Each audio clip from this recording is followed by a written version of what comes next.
menghadirkan 4 orang pemenang terpilih yang mewakili unsur guru, kepala sekolah, orang tua, dan peserta didik. Ya, momen ini menjadi semakin spesial karena mereka akan didampingi langsung oleh Direktur SMA dan Kepala DPP Provinsi Maluku Utara yang akan berbincang-bincang, berdialog terkait profil mereka dan hasil karya yang mereka hasilkan. Ya, untuk kesempatan pertama kami persilakan ke Bapak Winner untuk berdialog dengan 2 orang pemenang dan selanjutnya akan dilanjutkan oleh Pak Santoso untuk 2 orang pemenang lainnya. Silakan Pak, mau menanyakan bebas. Oke, terima kasih. Ini luar biasa loh dari panitia, nggak ada briefing dulu nih. Ini spontan.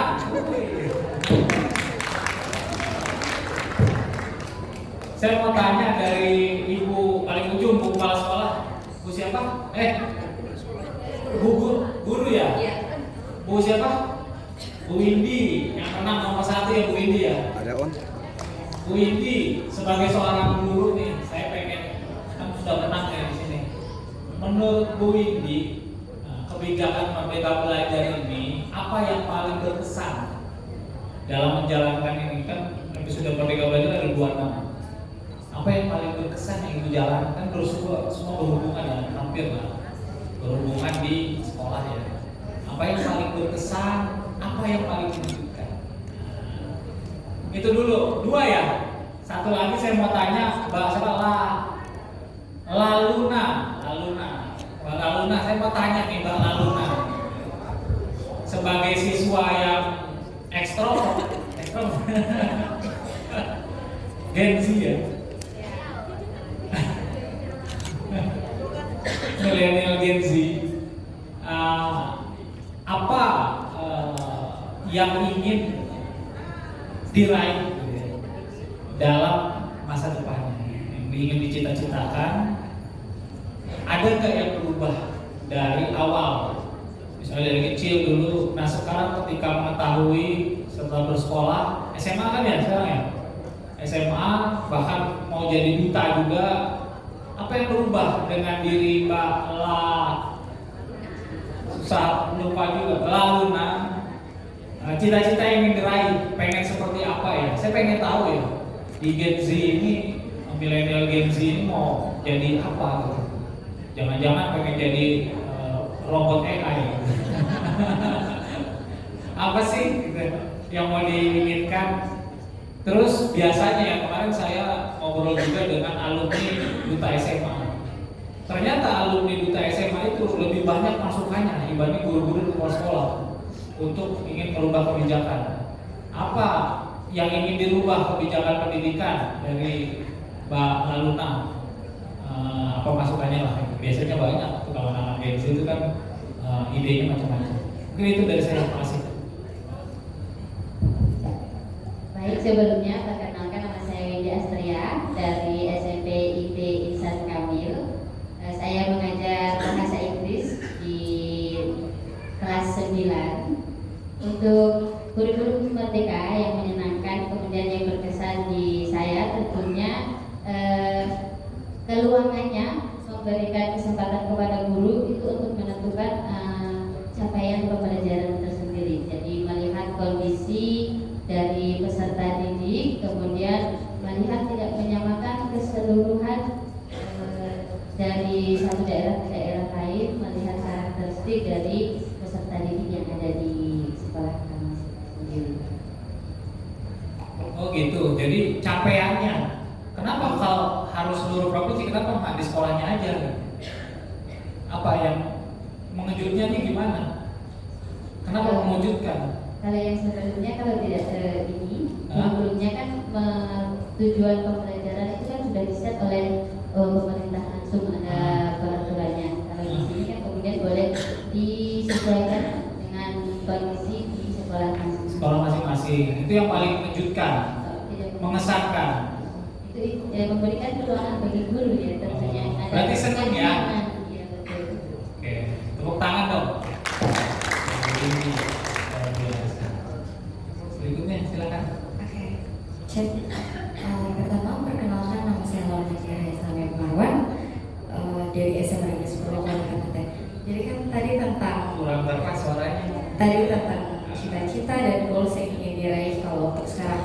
Kalau dari kecil sih kan, kalau dari namanya anak kecil pasti cita-cita dan impiannya tuh sering berubah, kayak pengen jadi dokter, pengen jadi hero, jadi Superman, jadi alien dan lain sebagainya kan. Kalau waktu kecil, ya namanya anak kecil pasti berandai-andai.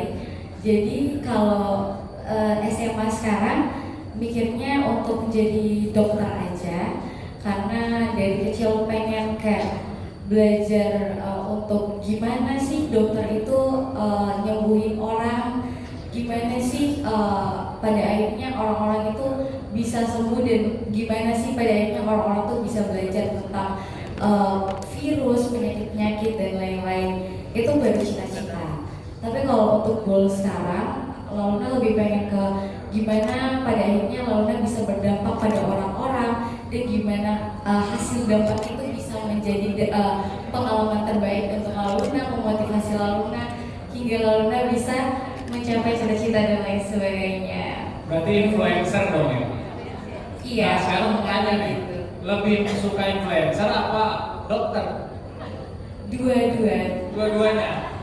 Kalau bisa dua-dua, kenapa harus satu? Oh gitu, jadi dokter yang sekaligus influencer gitu ya? Iya Pak. Istri saya kebetulan dokter, dan dia nyesel jadi dokter. Insya Allah tidak menyesal. Karena dulu dipaksa orang tuanya gitu. Kalau Mama justru menolak, Oh, gitu. soalnya takut anaknya capek. Oh iya. Ya, kalau dokter itu pendidikannya agak susah. Jadi harus hafal banyak, biologinya harus bagus ya, hafalannya bagus, harus rajin. Bahkan yang lainnya udah nikah, dokter itu harus lanjut ini juga pendidikan lagi, POAS gitu kan, ada PTT, ada lagi harus spesialis lagi. Udah siap ya? Siap.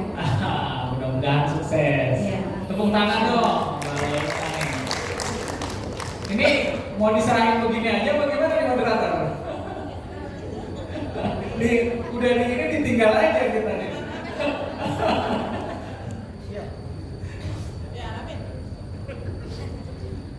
Ini konsepnya konsep talkshow gimana nih Bu?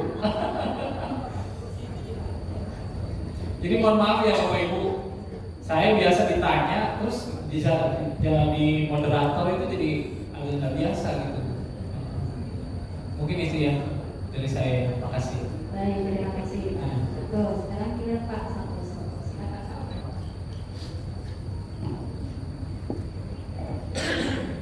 Sudah siap ditanyain?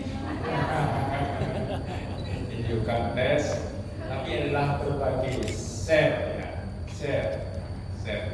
Ini dimulai dari mana dulu ya? Ini untuk kepala sekolah ya.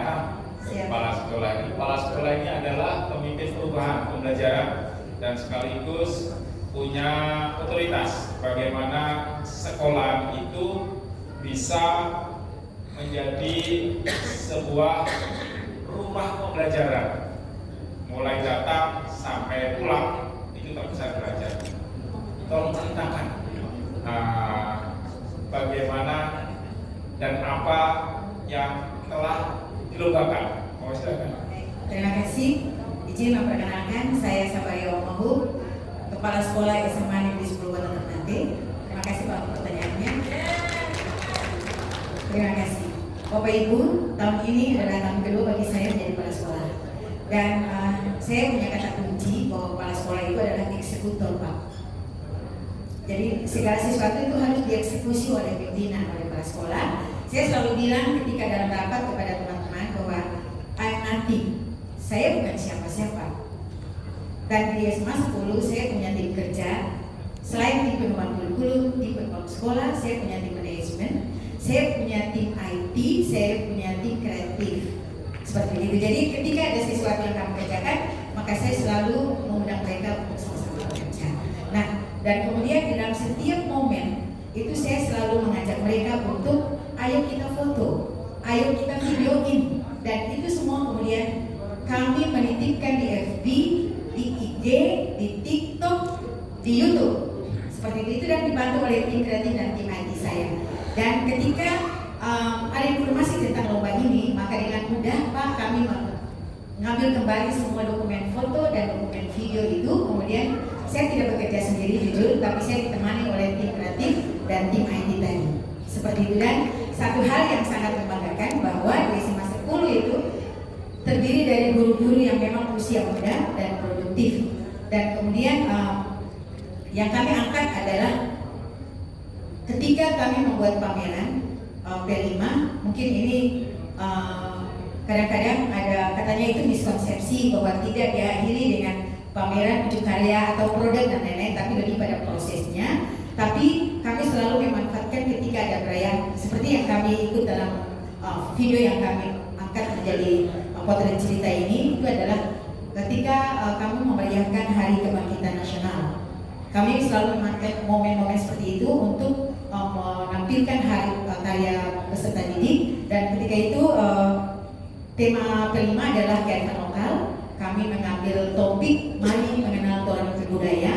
Kami mengangkat tentang makanan adat, tentang pakaian adat, kemudian dan banyak hal yang kami kerjakan. Dan semua itu foto dan video itu kami simpan Pak di media sosial. Dan kemudian saya menyadarinya bahwa dia pun tidak muda lagi Pak, usia sudah memang di atas 50-an, tapi ternyata karena kondisi atau keadaan sekarang ini dengan kecanggihan teknologi dan dunia digitalisasi, saya juga punya akun IG, punya akun TikTok, harus punya jadi belajar bukan YouTuber ya, tapi harus bisa untuk punya akun YouTube. Karena untuk lomba ini kan ketika registrasi kita harus sertakan link-link tadi 3 media sosial tadi, dan memang kami punya seperti itu. Demikian Pak. Oke, pertanyaan kunci. Ya. Pertanyaan kunci. Ibu telah menyampaikan bahwa di satuan pendidikannya SMA 10 banyak mitranya, dan ada 3 dan sebagainya. Bagaimana cara melakukan proses kolaborasi itu, dan kata kunci apa yang menjadi keyword buat seorang pimpinan satuan pendidikan? Bisa ceritakan ya? Ya baik, tadi Pak saya bilang bahwa kepala sekolah itu adalah eksekutor. Selain pemimpin pembelajaran, tapi harus eksekutor. Artinya saya lah yang akan menggerakkan teman-teman saya ketika mendapat informasi dan tidak akan diam. Dan selalu ketika informasi saya buang ke tim, ke grup, dan itu kami punya grup WA, dan selalu dalam melakukan segala hal saya selalu mengajak mereka seperti itu. Oke, kan dalam melakukan proses kolaborasi itu kan tidak mulus-mulus saja kan? Betul. Tidak semua oke saja kan? Ya. Nah, yang kami maksud bagaimana supaya semua berkolaboratif untuk melakukan eksekutor tadi. Saya rasa teman-teman di SMA 10 itu adalah orang-orang muda yang memang sangat mudah digerakkan Pak. Jadi sejauh ini tidak terlalu ada permasalahan, karena memang saya juga mengajak mereka untuk kita selalu punya komitmen Pak untuk bekerja. Dan ada satu hal lagi, di sekolah kami juga ada komunitas belajar. Jadi kadang-kadang kami sudah punya komitmen bersama dan lain-lain, sehingga kami artinya menjalankan apa yang telah kami sepakati tadi. Terima kasih, luar biasa. Ini betul-betul kepala sekolah yang bergerak dan menggerakkan. Luar biasa. Terima kasih, moderator, kami kembalikan. Ya, terima kasih atas cerita inspiratifnya dari para narasumber, dan terima kasih juga untuk Pak Direktur dan Pak Kepala yang sudah ditodong untuk menjadi untuk pemandu tadi, dan melakukan dialog sebenarnya yang lebih sifatnya ke menanyakan profil dari pemenang. Baik, sebelum kita beranjak pada di sesi penutupan atau di sesi penutupan gelar bicara ini, ada beberapa poin menarik yang bisa kita highlight bersama, Bapak Ibu. Yang pertama, potret cerita kurikulum Merdeka merupakan upaya Kemendikbudristek untuk menguatkan semangat peserta didik, pendidik dan tenaga kependidikan serta orang tua dalam menyambut pembelajaran tahun ajaran baru tahun 2024-2025. Praktek baik implementasi kurikulum Merdeka yang dibingkai sebagai potret cerita diharapkan bisa menginspirasi dan meningkatkan kreativitas dalam berkarya Dampak yang kita harapkan tentunya meningkatkan hasil pembelajaran peserta didik. Sebelum saya akhiri, izinkan saya mengutip sedikit kutipan dari Pak Dr. Yunus Adil ya, dengan filosofi jembatannya. Mungkin sudah ada yang pernah dengar ya. Filosofi jembatan, bangunlah jembatan, bukan tembok. Jembatan untuk berinteraksi, berkomunikasi, dan berkolaborasi. Jadilah jembatan untuk menjemput pengetahuan yang sesuai dengan kodrat alam dan kodrat zaman.